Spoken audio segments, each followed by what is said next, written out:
우리 다 같이 사도신경 하심으로 신앙 고백 드리도록 하겠습니다.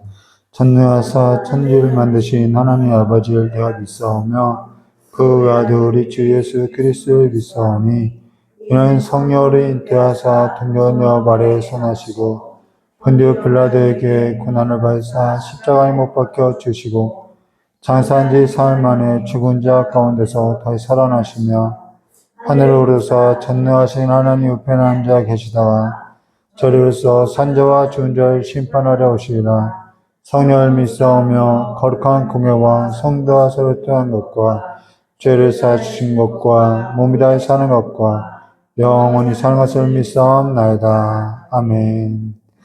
좋으신 하나님 아버지, 오늘도 하나님 앞에 예배하게 하셨사오니 복되신 하나님 앞에서 예배하는 이 삶이 우리의 삶 가운데 즐거움이 될 수 있도록 복을 허락하여 주시길 간절히 원하오며 기억하 계신 예수님의 이름으로 기도드리옵나이다. 우리 찬송가 28장 같이 부르도록 하겠습니다. 찬송가 28장입니다.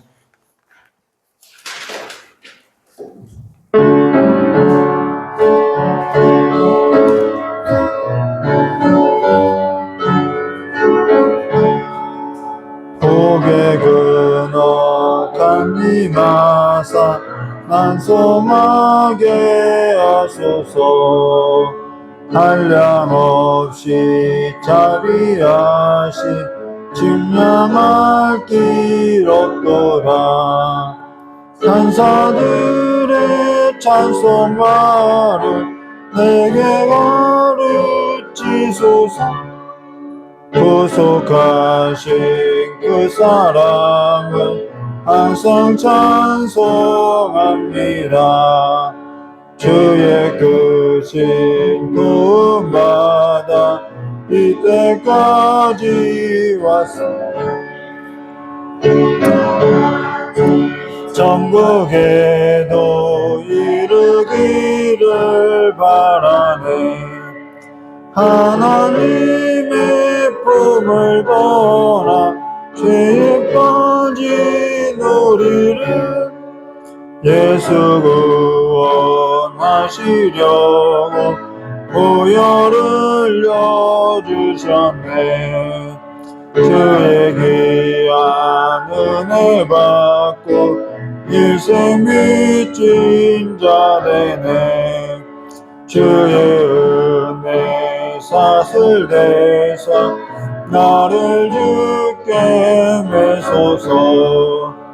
우리 마음은 연약하여 엄리하기 쉬우니 하나님이 받으시고 천국인을 지소서. 네. 오늘 우리 함께 나눈 하나님 말씀 창세기 26장 1절서부터 36절까지의 말씀입니다. 창세기 26장 1절에서부터 36절까지의 말씀입니다.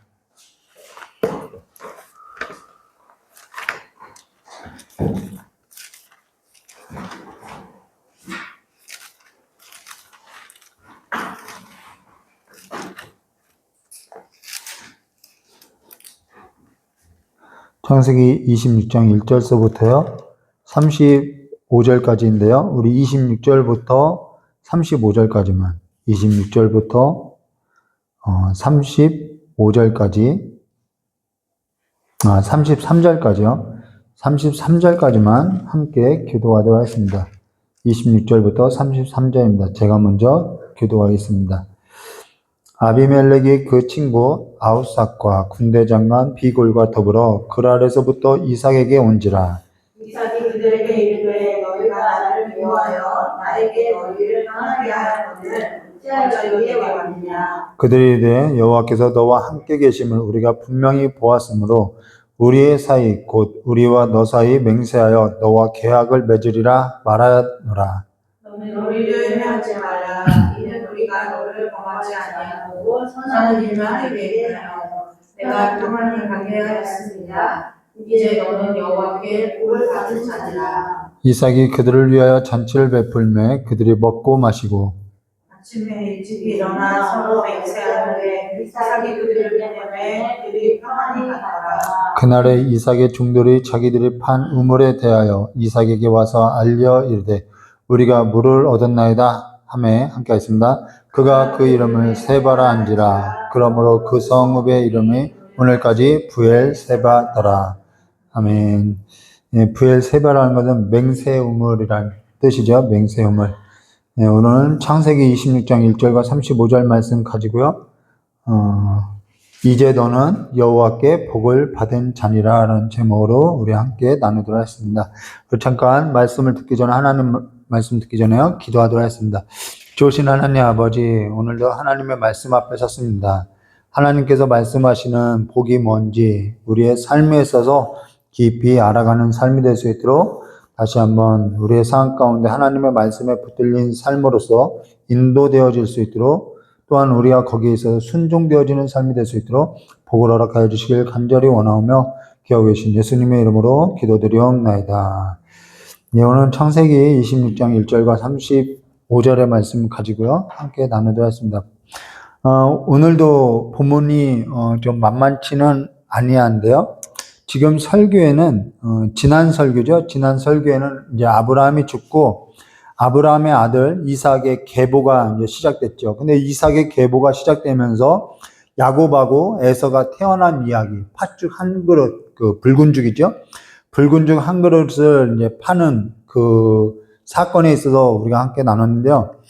그러면서 우리가 지금 계속해서 이제 아브라함이 죽고 나서 이삭의 계보에 있어서 나누고 있는데요. 이 이삭의 계보에서 나누는데 지금 계속해서 무엇을 나누고 있냐면 복이 뭔지를 보여주고 있는 거예요. 성경에서 복이 뭔지를 지금 이삭의 사건을 통해서 우리에게 기억하고 있는데요. 오늘도 이 긴 본문에 있어서 좀 함께 나누었습니다. 근데 우리가 기억하기 위해서는 지금 무엇을 하냐면 하나님께서 아브라함에게 약속했던 그 복이 이제는 이삭을 통하여서 이제 이루어지는 것을 이제 보여주고 있는 거죠. 그래서 이 정말 성경에서 말하는 복이 뭔지 이 이삭의 삶을 통해서 우리가 함께 나눌 것을 기억하고 우리 들어가도록 하겠습니다. 1절과 2절입니다. 아브라함 때 첫 흉년이 들었더니, 자, 아브라함 때 첫 흉년이 들었더니 이제 과거죠. 그 땅에 또 흉년이 들매 이삭이 그랄로 가서 블레셋 왕 아비멜렉에게 이르렀더니 여호와께서 이삭에게 나타나 이르시되 애굽으로 내려가지 말고 내가 내게 지시한 땅에 거주하라. 자, 이삭은 애굽에 내려가려고 블레셋 지방까지 이제 내려오게 된 거죠. 이제 흉년이 들어서요. 여기 아브라함 때는 애굽에 갔는데 이삭 때는 애굽에 내려가지 말라고 이야기하고 있어요. 이거는 서로 맡은 역할이 다른 거죠. 하나님께서는 우리의 삶을 다루어 가실 때요, 시대마다 세대마다 다양한 방식으로서 이렇게 다듬어 무엇을 나타내면 하나님의 뜻이 어떠한 건지 나타내고 있다라는 거예요. 아브라함 때는 아브라함이 애굽에 내려가는 것을 허락하면서 그 하나님의 뜻은 어떻게 하냐면 하나님이 어떠한 신인지를 보여줬다라는 거죠. 근데 이삭 때에 와서는 하나님이 어떠한 신인지 굳이 이렇게 나타내기보다는 이삭 때에는 약속으로서 하나님께서 약속하신 그 약속으로서 얻게 된 그 자손이 하나님께서 약속하신 그 기업, 그 땅 안에서 하나님께서 어떠한 복이라고 하는지 그 이야기를 들려주고 있다라는 거예요. 그러니까 하나님의 그 복이 뭔지를 보여주고자 한다라는 것이죠. 이게 다르다는 거예요. 아브라함은 하나님이 세상의 신보다 크다는 것을 보여줬다면은 이 이삭 때에는 하나님께서 하나님의 약속의 자손과 하나님의 그 땅에 거하는 하나님의 자손들에게 이 정말 복을 주셨는데 그 복이 무엇인지를 지금 설명하고자 한다는 것입니다. 그래서 하나님이 일하시는 방법이 그만큼 이제 다양한 것을 볼 수 있는 거죠. 그래서 3절과 5절 말씀 보겠습니다. 이 땅에 거류하면 내가 너와 함께 있어 내게 복을 주고, 그래서 복이라는 단어가 계속 반복해서 나오는 거죠. 내가 이 모든 땅을 너와 내 자손에게 주리라. 내가 내 아버지 아브라함에게 맹세한 것을 이루어 내 자손을 하늘의 별과 같이 번성하게 하며 이 모든 땅을 내 자손에게 주리니 내 자손으로 말미암아 천하 만민이 복을 받으리라. 이는 아브라함이 내 말을 순종하고 내 명령과 내 계명과 내 율례와 내 법도를 지켰음이라 하시니라. 여기 이상한 말이 있어요. 아브라함이 내 말에 순종하고 내 명령과 내 계명과 내 율례와 내 법도를 지켰음이라. 이건 아마도 이삭을 드린 사건을 염두에 두고 한 말 같은데요. 사실 아브라함이 지금껏 살아왔던 삶을 보면은 그가 그렇게 순종하고 명령을 지키고 계명을 지키고 율례와 법도를 지키면서 살았느냐? 그렇지 않다는 것을 우리가 알 수 있죠. 우리는 아브라함의 행적에 있어서 이미 살펴봤던 것처럼 아브라함은요, 그럴 만한 사람이 아니라는 거예요. 그리고 아브라함이 이삭을 드린 이 사건마저도 아브라함의 공로가 아니라 하나님께서 어찌어찌해서 아브라함을 그 자리까지 끌고 왔다는 것을 보여주고 있는 거죠. 근데 하나님께서는 그마저도 아브라함이 한 일로서 보고 여겨주고 있다라는 거예요. 아, 너 대견하다. 여기까지 따라와 준 것만 해도 대견하다고 보여주고 있다라는 거예요. 이게 장차 성도들의 삶이고 장차 우리가 얻게 될 복이라는 거죠.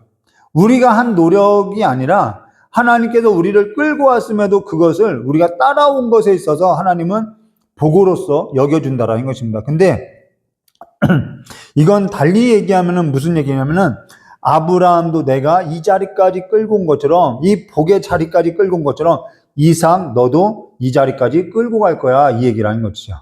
이걸 보여준다는 거야. 아브라함을 인도한 것처럼 이삭 너도 이 자리까지 내가 너를 인도할 것이라는 것입니다. 그러고 나서 6절과 7절에 이렇게 말씀하세요. 이삭이 그랄에 거주하였더니 그곳 사람들이 그 아내에 대하여 물으매 그가 말하기를 그는 내 누이라 하였으니 리브가는 보기에 아름다움으로 그곳 백성이 리브가로 말미암아 자기를 죽일까 하며 그는 내 아내라 하기 두려워함이었더라. 자, 아브라함도 똑같아요. 아브라함도 이랬고 이삭도 이랬죠. 사람은 바뀌지가 않아요. 시대를 막론하고요. 사람은 바뀌지 않아요. 그런데 아브라함도 이랬던 아브라함도 하나님이 이끌어줬던 것처럼 이삭 너마저도 이끌어줄 거라는 것을 이야기하는 거죠. 근데 이삭이 그랄에 거주했는데 근데 이삭이 아내 리브가를 이렇게 껴안는 것을 보고 블레셋 왕 아비멜렉이 그는 내 누이가 아니거늘 아내이거늘 어째서 내 누이라고 속였느냐라고 할 때 이 이삭이 똑같은 이야기를 해요. 내가 그로 말미암아 죽게 될 것이 두려워서 내 누이라고 속였다고 이야기하죠. 그래서 아비멜렉이 이런 말을 해요. 이 사람이나 그 아내나 범하는 자는 전부 죽이겠다고 이야기하죠. 그래서 이 이삭이 그랄 지방에 거주할 수 있게 된 거죠. 이거는 정말 하나님의 섭리 가운데서 하나님이 이삭을 보호한 것이죠. 그래서 이 이삭이 어디에 거주하게 되냐면은 하나님께서 약속하신 그 기업을 떠나지 않고 그 기업 안에서 그 땅 안에서 보호를 받으면서 무엇을 하게 되냐면은 농사하게 된다라는 거예요. 농사하게 된 거죠. 자, 이스라엘 백성들이 광야에서 나와서 가나안 땅에 들어가고 나서 뭐였죠? 만나가 끊어지고 나서요. 곡식을 재배하기 시작한 거죠. 농사한 거예요. 바로 이러한 것을 지금 모세가 이스라엘 백성들에게 들려주고 있다는 것입니다. 그러면은 무엇이 복인지를 지금 이야기해 주려고 들려주고자 한다는 거예요. 모세가 이스라엘 자손들에게 이 이야기를 들려주고 있다는 거죠. 우리 12절과 그러면은 그가 농사를 시작하는데 12절과 13절에요. 이삭이 그 땅에서 농사하여 그 해에 100배나 얻었고 여호와께서 복을 주심으로 그 사람이 창대하고 왕성하며 마침내 거부가 되어 이게 이스라엘 백성들에게 한 약속과 같다라는 거예요.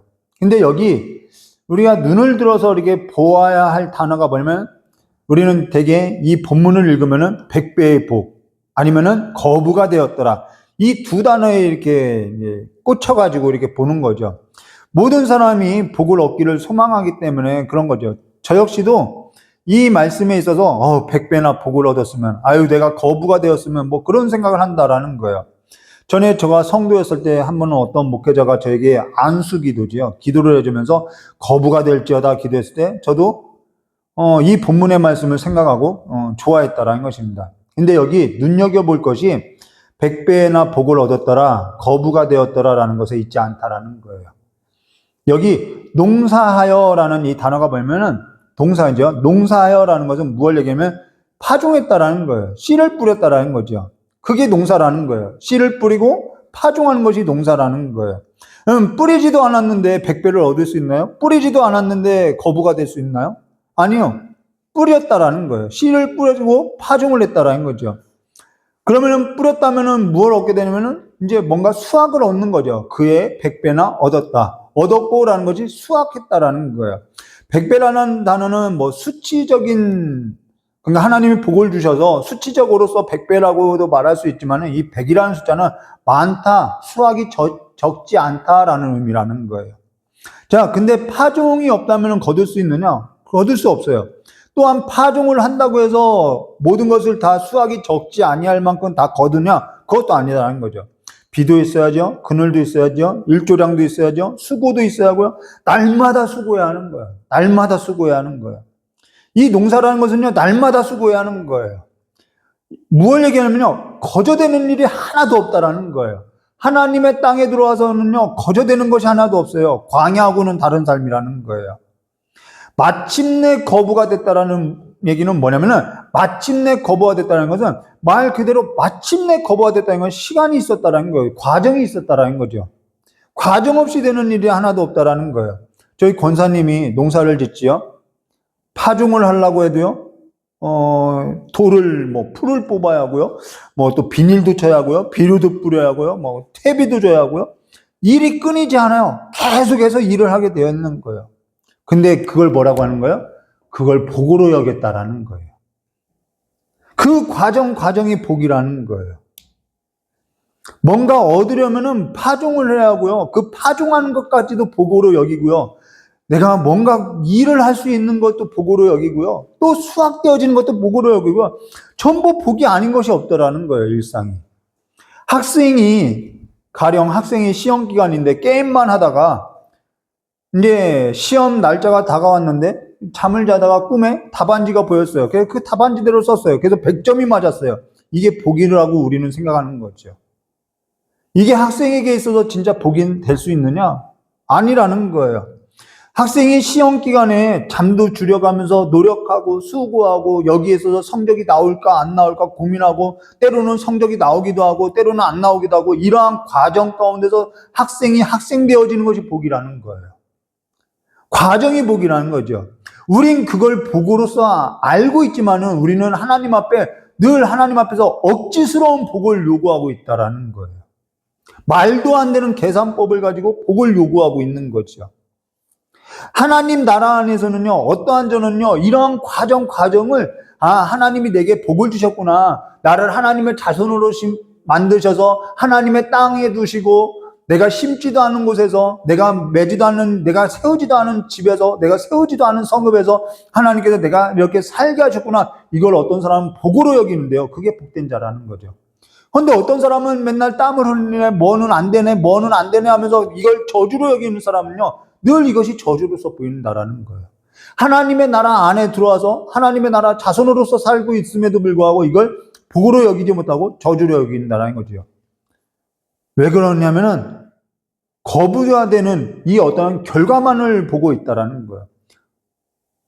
하나님 앞에 억지 쓰는 신앙인 거죠. 말도 안 되는 계산법을 가지고 있는 거죠.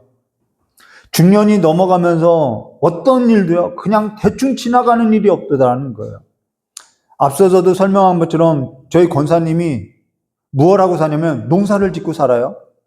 그냥 그 모든 일을 농사를 짓고 살아요. 이 한 단어에 그냥 표현을 하는 거죠. 그런데 그 농사를 짓고 살아요라는 그 한 단어 속에는요, 날마다 가서 풀을 메고요, 날마다 가서 꽃을 돌보고요, 이 일들이 있다라는 거예요. 그것을 우리가 복으로 여기냐는 거죠. 이게 복된 삶이라는 거예요. 이걸 복으로서 보는 것이 복이라는 거예요. 그것이 하나님께서 은총을 입은 복이라는 거죠. 그 과정. 근데 우리는 그 과정이 필요 없어요. 나는 빨리 거부가 되고 싶어. 나는 100배의 결실을 빨리 내고 싶어. 여기에 있다라는 것입니다. 이게 복으로 아는 거죠. 근데 성경은 지금 이 본문만 가지고 그동안의 해석을 잘못해온 거죠. 이 강단에서 여러분 거부가 될지어다 라고 선포하면 아멘 하면 다 거부가 되는 줄 알았던 거죠. 과정도 없이 되는 줄 알았다라는 것입니다. 근데 한 단어로 그냥 이야기하는 거예요. 한 단어로 그냥 이삭이 농사를 지었더라. 이 농사가 쉬웠겠냐는 거예요. 한 단어로 말하고 있지만요. 우리는 이 삶을요. 그냥 쉽게 볼 것이 아니라는 것입니다. 그래서 14절과 16절에 이렇게 말씀하고 있어요.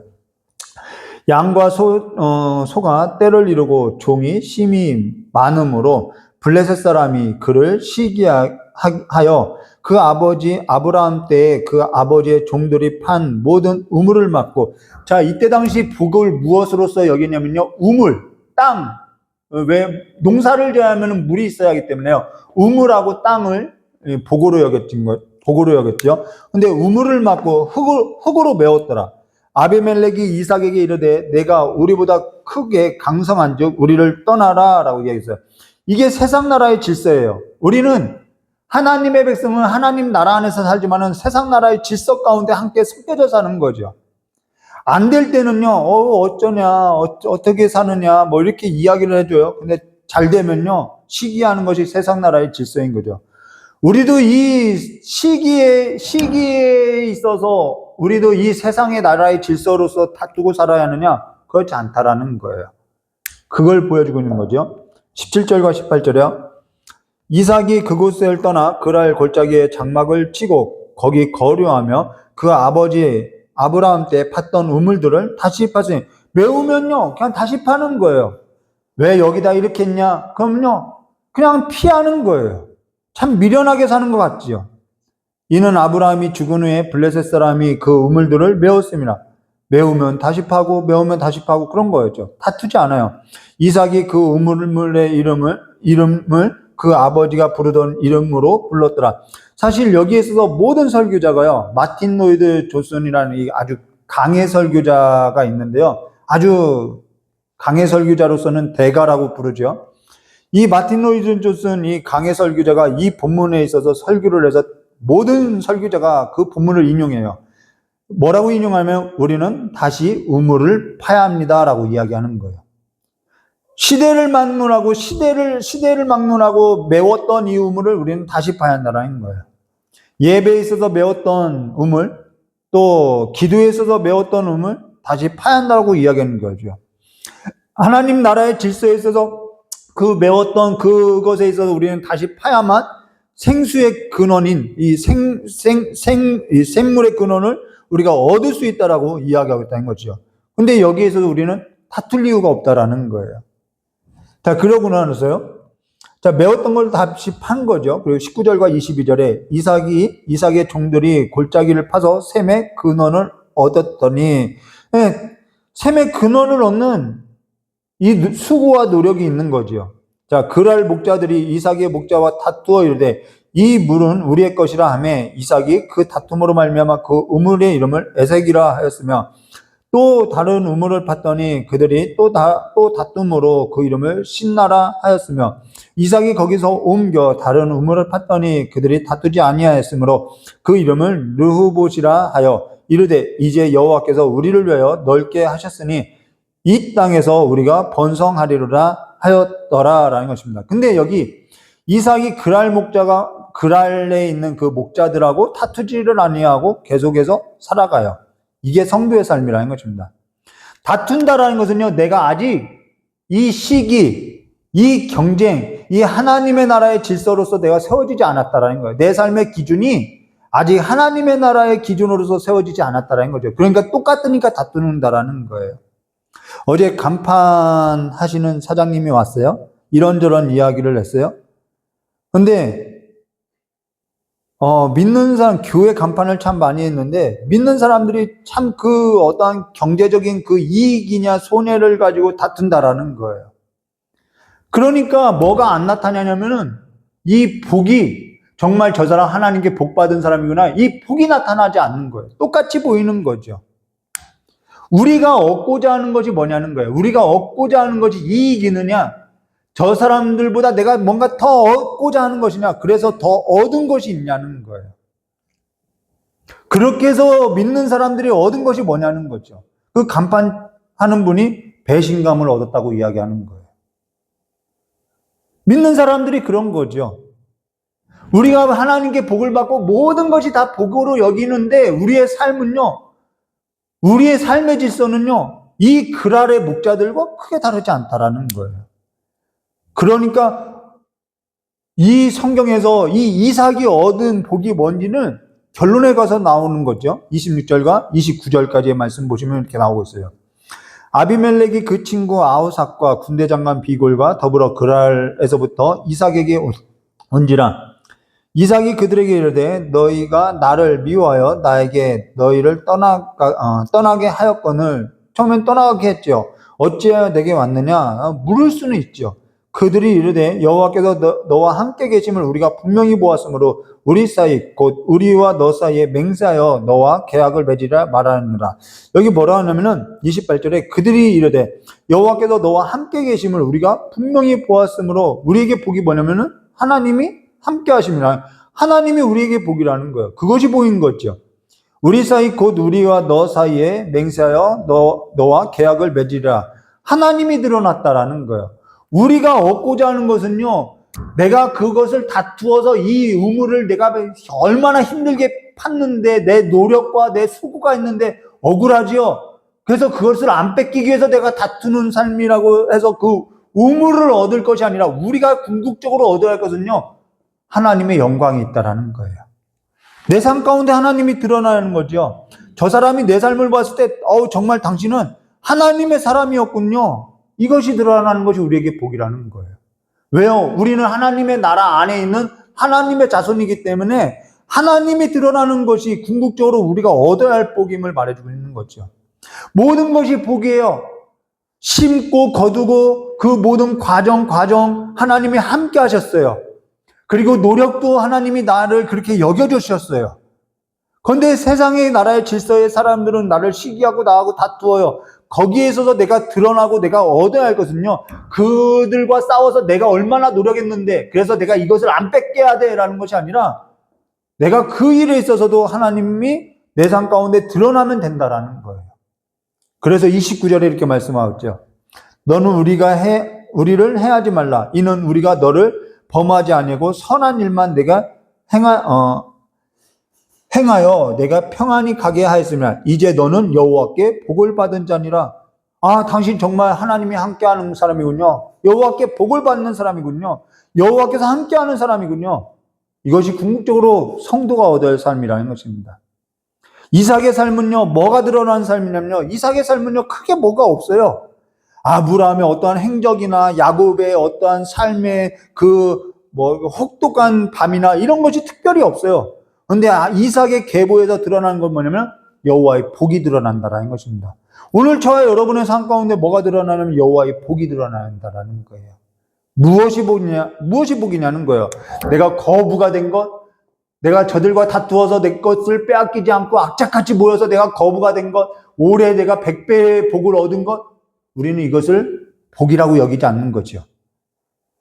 하나님이 여기까지 나를 인도해 주시고 또한 다투는 삶이 있어도 또한 세상 나라의 질서와 사람들과 내가 섞여 살아도 하나님이 내 삶에 있어서 하나님이 드러난 것, 그것이 복이라는 것입니다.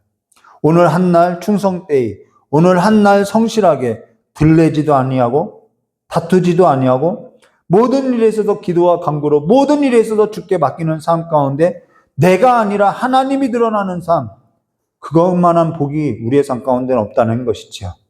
오늘 저와 여러분의 삶 가운데 하나님이 드러나는 삶이 되시기를, 그래서 우리를 볼 때 정말 당신 하나님이 복된 사람이라는 것이 드러날 수 있는 삶이 되시기를, 날마다 주를 기뻐하고 날마다 주와 함께 걷는, 날마다 주 안에서 거하는 주의 백성이 되시기를 주님의 이름으로 축원드립니다. 다 같이 기도하도록 하겠습니다.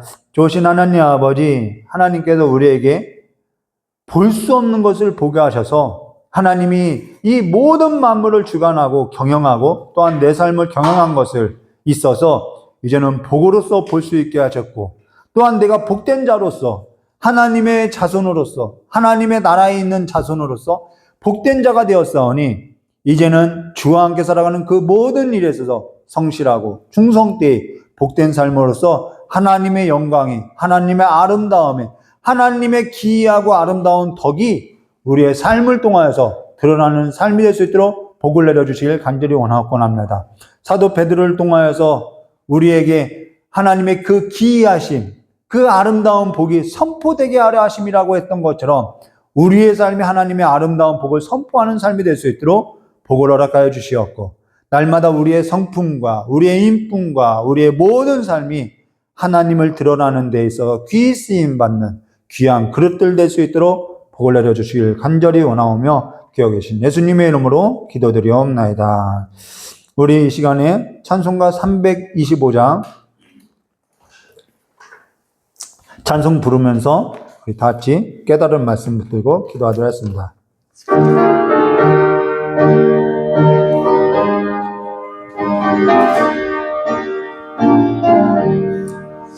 예수가 함께 계시니 시험이 오나 겁없네. 기쁨의 근원 되시는 예수를 위해 삽시다. 날마다 주를 섬기며 언제나 주를 기리고 그 사랑 안에 살면서 딴 길로 가지 맙시다. 이 세상 사는 동안에 주 이름 전파하면서 무한한 복락 주시는 예수를 위해 삽시다.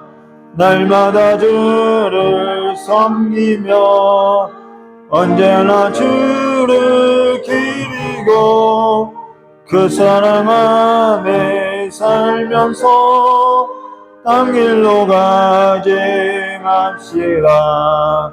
이 세상 친구 없어도 예수는 나의 친구니 불의한 일을 버리고 예수를 위해 삽시다. 날마다 주를 섬기며 언제나 주를 기리고 그 사랑 안에 살면서 딴 길로 가지 맙시다. 주께서 심판하실 때 잘했다 칭찬하리니 이런 상급 받도록 예수를 위해 삽시다. 날마다 주를 섬기며 언제나 주를 기리고 그 사랑 안에 살면서 딴 길로 가지 맙시다. 우리 시간에 두 가지만 놓고 기도할 건데, 하나는 정말 내가 예수 닮는 삶으로서 오늘 하루 충성되게 살 수 있게 해달라고 우리 기도할 거고요. 또 하나는 이건 굉장히 조심스러운 말인 것 같아요. 여러분, 전도하지 마세요. 되게 조심스러운 말이죠. 전도하라고 해야 하는데 전도하지 말라고 하니까 조심스러운 말이에요. 어제 이 놀이터에 갔는데 어떤 아주머님이 큰 솥단지에다가 오뎅을 잔뜩 쌓아서 애들을 먹이는 거예요. 그걸 보면서 이제 저희 교회도 이제 솜사탕으로서 다음 주에 주일이죠. 돌아온 주일에 이제 솜사탕으로서 애들한테 나눠주려고 해요. 근데 이제 되게 이제 그 헌신이 나쁘다는 것이 아니라 중요한 거죠. 좋은 일이죠. 아이들한테 주는 것이. 근데 집사님이 솜사탕을 줄 때 이경재 목사님으로 아이들한테 전도를 하면 좋겠다고 이렇게 이야기해요. 그 얘기를 이제 저희 이경재 목사님하고 상의를 하면서 우리 속내 보이지 말자. 저들도 우리가 전도할 목적으로 어떠한 목적과 의도를 갖고 하면은 저들도 안다. 그런 의도에서는 우리 전도하지 말자. 그냥 그 어떤 아주머님이 그냥 그 솥단지에다가 그냥 오뎅 국물 애들 그냥 주니까 애들 좋아하더라.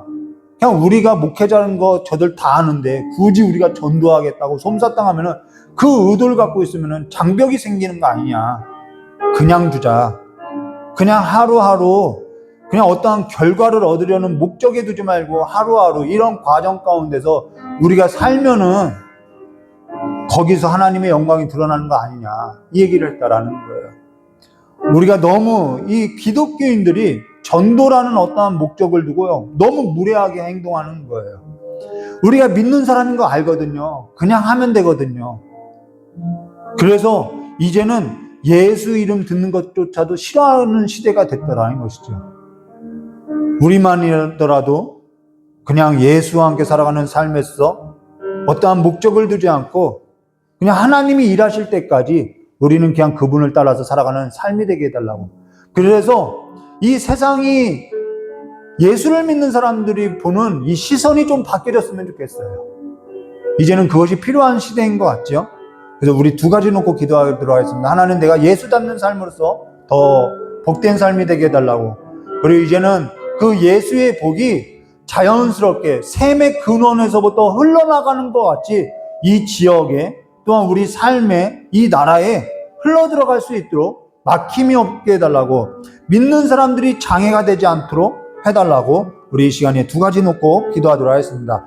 좋으신 하나님 아버지, 우리가 하나님이 좋아서 열심을 냈던 그 일들이 오히려 하나님의 길을 가로막는 일이 되었음을 이 시간 고백하오니, 이제는 하나님께서 다시 한번 우리가 세상 사람들이 하나님 싫어, 이 우물이 싫어해서 메웠던, 이 우물을 덮었던 그 모든 메웠던 것을 다시 거두어낼 수 있는 삶으로서 우리가 다시 한번 하나님 우물을 파는 심정으로서 우리의 삶을 하나님 앞에 드리고 자연스럽게 하나님을 섬기는 삶으로서 날마다 누가 보든지 안 보든지 이것이 하나님의 복으로서 여기고 날마다 주님 앞에 서는 삶으로서 아버지 삶을 살아갈 수 있도록 우리에게 지혜와 능력을 주시길 간절히 원하옵나이다.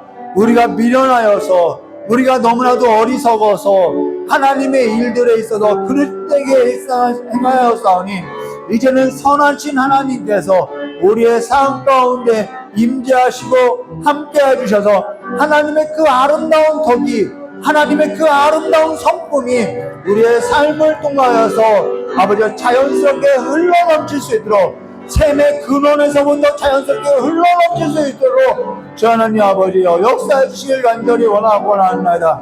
이제는 기독교가 아버지여 욕을 먹는 그러한 때가 아니라 정말 하나님 앞에서 하나님의 아름다운 그 영광들이 선포되어질 수 있도록 저 역사해 주시옵고, 아버지여 교회를 향한, 하나님을 향한 그 오해들이 풀어질 수 있도록 저 역사해 주시길 간절히 원하옵고 나옵니다. 주님은 아름답습니다. 주님은 선하십니다. 주님은 복되신 분입니다. 그 하나님의 이름이 아버지의 이 시간에 아버지가 깨끗하여질 수 있도록, 이제는 교회들이 깨어 일어날 수 있도록 우리의 삶이 다시 한번 하나님의 그 아름다운 성품을 드러내는 삶이 될 수 있도록 모든 것을 거두어내고 한 걸음 한 걸음 이제는 땀을 흘리며 삶을 살아갈 수 있도록 저 역사해 주시옵고, 이제는 성내지도 않고 다투지도 않고 내 노력과 내 수고를 아버지와 옳다는 그 주장으로서 펼쳐나가는, 세상도 하지 않을 짓을 행하고 살아가는 삶이 되지 아니하도록 저 이 시간에 이제는 교회들이 깨어날 수 있도록 저 역사해 주시옵고, 다시 한번 하나님께서 이 땅 가운데 복이 무엇인지를 깊이 있게 깨달아갈 수 있도록 저 역사해 주시길 간절히 원하오며 기도하신 예수님의 이름으로 축복하며 기도드리옵나이다. 주신 하나님 아버지, 하나님께서 우리를 사망과 죄와 음침한 곳에서 불러서 하나님의 기이한 빛에 들어가게 하셨고 하나님의 자녀를 삼았사오니, 이제는 우리의 삶 가운데 하나님의 아름다운 덕이 선포되어질 수 있도록, 하나님이 드러나는 삶으로서 선포되어질 수 있도록 주여 역사해 주시옵고, 우리의 삶을 통하여서 아버지여 이제는 우물이 모든 것이 다 메워졌고 하나님의 그 어떠한 생명수가 흘러나지 않는 삶이 되었사오니, 다시 한번 우물을 파는 심정으로서 하나님의 복된 삶으로서 다시 한번 일어날 수 있도록 복으로 허락하여 주실 간절히 원하옵고 합나이다. 이제는 내가 노력한 것에 있어서, 내가 수고한 것에 있어서 내가 옳다고 하는 것에 있어서 똑같이 성내고 다투고 살아가는 삶이 아니라 하나님의 그 아름다운 성품이 드러나는 삶으로서 하나님의 그 영광을 얻고자 하는 삶으로서 우리가 한 발 한 발 나갈 때마다 이 메워졌던 이 우물이 다시 한번 걷어지고, 이 교회가 우물과 같은 곳인데 그 덮여졌던 그 더러운 것들이 다시 한번 걷어져서 교회로부터 이제는 하나님의 영광과 하나님의 아름다움이 흘러 넘칠 수 있도록, 그래서 이 사회가, 이 나라가 다시 한번 삶을 살아날 수 있도록 일하여 주시길 간절히 원합니다. 우리의 삶에 있어서 다시 한번 함께 해주셨고, 우리의 삶에 있어서 복이 뭔지 다시 한번 깊이 알고 주님과 함께 살아가는 삶이 될 수 있도록 복을 허락하여 주시길 간절히 원하오며, 오늘 우리에게 주어진 이 사소한 일에 있어서 사소하게 생각지 않고 망령된 행실로서 삶을 살아가는 것이 아니라 주와 함께 살아가는 삶으로서 복을 얻는 삶이 될 수 있도록 복을 내려주실 간절히 원하오며 기어 계신 예수님의 이름으로 기도드리옵나이다. 우리 주님 가르쳐 주신 기도로서 예배 마치도록 하겠습니다. 하늘에 계신 우리 아버지여, 이름이 거룩히 여김을 받으시오며 나라의 임하옵시며 뜻이 안에서 이루어진 것 같이 땅에서도 이루어지리라. 오늘 우리에게 일용할 양식을 주옵시고 우리가 우리의 죄진 자를 사하여 준 것 같이 우리 죄를 사하여 주시고 우리를 시험에 들게 하지 마옵시며 다만 악에서 구하옵소서. 대기의 나라와 권세 영광의 아버지께 영원히 있사옵나이다. 아멘.